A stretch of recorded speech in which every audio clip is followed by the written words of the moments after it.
Est-ce que ça t'est déjà arrivé d'être dans une situation importante et de faire exactement l'inverse de ce que tu voulais faire? Et après coup, tu te dis « Mais pourquoi j'ai réagi comme ça, sérieusement ? C'est n'importe quoi !»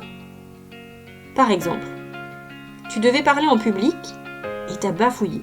Trou noir, impossible de parler alors que tu connaissais ton texte par cœur. Ou alors, imagine t'avais un rendez-vous important, mais à cause du stress, t'as pas réussi à y aller, comme figé sur place. La respiration courte, rapide. Tu pouvais pas y aller, t'as manqué ton rendez-vous. Et si je te disais que dans ces moments-là, c'est pas toi qui décides vraiment. Il y a quelque chose de beaucoup plus automatique, beaucoup plus archaïque qui prend le relais. Connais-tu la trilogie de protection des réflexes archaïques ? 3 réflexes principaux qui sont censés te soutenir pour t'aider à gérer ton stress et te donner un comportement adapté à la situation. Dans cet épisode, je vais te parler du réflexe de paralysie par la peur, aussi appelé RPP, du réflexe de Moro et du réflexe tendineux de protection, le RTP, pour voir si quand tu stresses et que tu perds tes moyens, il n'y aurait pas quelque chose de réflexe là-dessous, de réflexe archaïque. Bienvenue dans Babig et compagnie, le podcast qui aide les parents et les professionnels à comprendre le développement des enfants autrement, et aussi celui des adultes, grâce aux réflexes archaïques. Ici, on parle réflexe et motricité, et on fait parfois quelques expériences plus ou moins folles, mais c'est toujours pour la science. Si tes réflexes archaïques sont correctement intégrés, et qu'en grandissant, tu en prends soin, parce que oui, les réflexes archaïques, ça s'entretient toute la vie, sinon, ils ne fonctionnent pas correctement. Ils te servent alors de soutien. Ils te donnent un comportement adapté à la situation stressante, en fonction du niveau de stress, du niveau de danger perçu par le cerveau. Imagine, t'es tranquillement installé en terrasse d'un café au soleil, et là, un dinosaure arrive et dévore tout sur son passage. Oui, t'as bien entendu, un dinosaure arrive pendant que tu sirotes ton petit cocktail tranquille.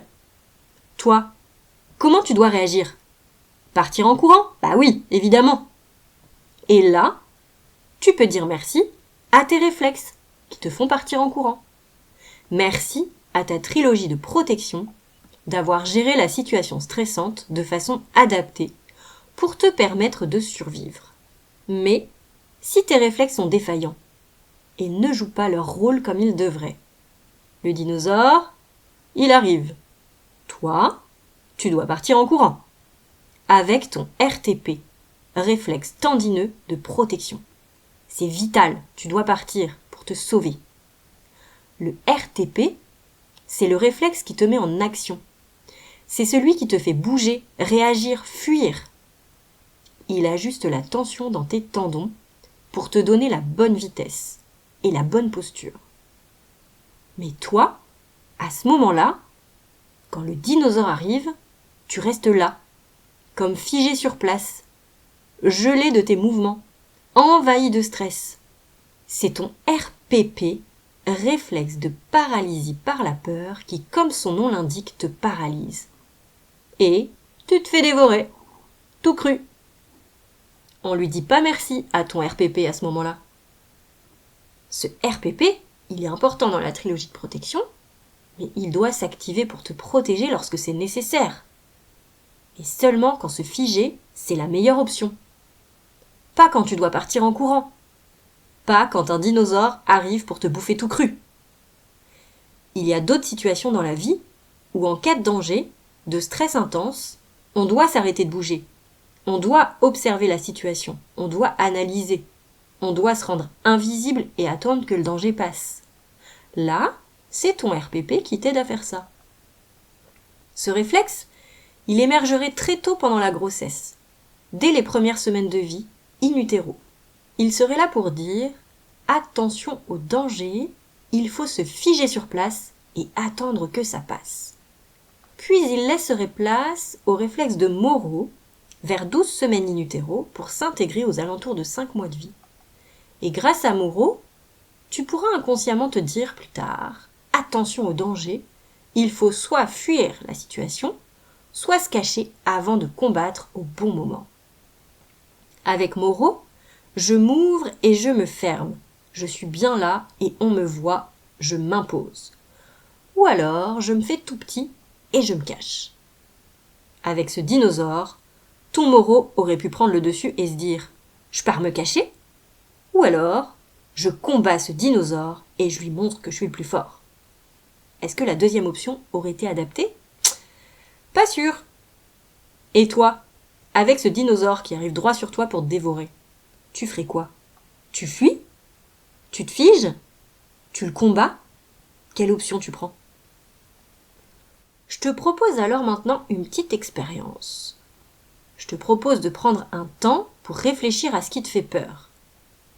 As-tu des peurs ? As-tu quelque chose qui te stresse ? Qu'est-ce qui t'angoisse le plus ? Prends le temps de réfléchir à ça. Et dans cette situation, tu aurais réagi comment ?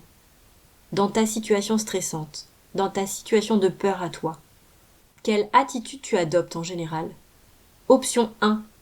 Tu te figes sur place, tu observes, tu te fais tout petit, tu t'effaces, tu attends que ça passe. Ça, c'est ton RPP qui ferait ça. Option 2. Observer, analyser, décider soit de te cacher, soit de t'imposer. Ça, c'est ton réflexe de Moro qui devrait faire ça. Et option 3, partir vite en courant, immédiatement, fuir la situation. Ça, c'est ton RTP qui devrait faire ça, réflexe tendineux de protection. Mais dans la réalité, est-ce que ton corps a eu cette réaction ? Est-ce que ton comportement était adapté ? Est-ce que l'option que tu as choisie est la meilleure pour la situation ? Oui, non. Dans ce cas, tu sais peut-être maintenant, avec ces informations, quel réflexe pourrait être bon à consolider chez toi. Pour que, en cas de stress, de danger, de peur, ton corps et ton esprit réagissent de façon optimale, en prenant la meilleure des options possibles. Parce qu'il n'est pas trop tard pour les retravailler. Ce qui est génial avec les réflexes archaïques, c'est que tu peux les réguler toute ta vie, par différentes approches. Et d'ailleurs, il faut, si tu veux être maître de tes émotions et de ton comportement, que ce soit toi qui décides, et non pas tes réflexes qui décideraient pour toi, et qui plus est de la mauvaise façon. Alors la prochaine fois que tu te dis mais pourquoi j'ai réagi comme ça ? Pourquoi j'ai perdu mes moyens alors que je savais ce qu'il fallait que je fasse ? Pose-toi cette question. Qu'est-ce que mes réflexes essaient de me dire ? Est-ce qu'un de mes réflexes n'aurait pas besoin que je prenne soin de lui en ce moment ? Prends soin du développement des enfants et du tien. Observe leurs mouvements et leur comportement, et le tien également. Faire du lien entre le corps, la posture, les émotions, la gestion du stress, les stratégies d'apprentissage, le comportement, les relations sociales, grâce aux réflexes archaïques. Et si tu fais toi-même des expériences pour aller tester tes propres réflexes archaïques pour mieux te connaître, ou rencontrer quelques dinosaures, c'est toujours pour la science, hein. Si cet épisode t'a parlé, tu peux découvrir mes ateliers et formations sur Babbing et compagnie. À bientôt pour parler réflexes et motricité.